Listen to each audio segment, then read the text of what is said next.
तर जय श्रीराम पोट्टू. तर आज होता आपल्या घरी कार्यक्रम. कारण पैदलच निघालो बा. पहिले पैदल जाऊन नाही पाय एवढे गरम जमत ना. अकोल्यात आहो. अकोल्यात तर ऊन तर कमी नाही. मग पप्पा आले, पप्पाने घेतलं, तिकडून घेतलं आम्ही फळं वगैरे घेतले. मग तिकडून गेलो बुक घ्यायला. बुक वगैरे घेतलं, मग रस वगैरे पिला.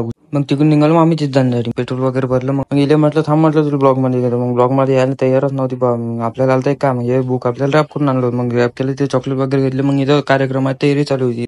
मग इथं चिप्सचे पॅकेट, स्वीट वगैरे आणि काजू बदाम वगैरे इथं ठेवलेले होते. कपडे वगैरे होते, मस्त होतं. मग तिथून गेलो मामीच्या इथं. मामीच्या इथं गेला. मग तिथं आपल्याला जरासे काम वगैरे आले. ते काम वगैरे केल्यानंतर मग गेलो आपण तिथं कार्यक्रम होता तिथे गेलो. तिथे गेल्यावर मामा मामीची एंट्री झाली मस्तपैकी. इथं कार्यक्रम मस्त झाले. तिथे फोटोग्राफर फोटो वगैरे काढत होते आणि आपण व्हिडिओ घेतले काढून. मग इथं नाश्ता आला. मायाचं एवढे मोठे समोसा कचूर दिला दाबून. मला विचारच पडला खाऊ तर खाऊ कसं म्हटलं. मग दिला ना भाऊ आपण पण समोसा भिडून. मग तेवढ्याच आपल्या आता नाना नानीची आणि दादाची मस्त पोस्टर दिले बा भिडून. मला काही समजत नव्हतं कोणाला काय काय वाटतं. मग आपण गेलो स्टेजवर, फोटो वगैरे काढले. फोटो काढल्यावर मग निघालो घरी जाण्यासाठी. आनंद मेला जायची इच्छा तर होती, पण म्हटलं जाऊ दे आता रात्र झाली, कुठे जात बसता. मग चला मग भेटू मग आपण पुढच्या ब्लॉग मध्ये. आणि तुम्ही जर आमचे ब्लॉग पाहून प्रसन्न होत असाल तर आपल्याला फॉलो नक्की करा.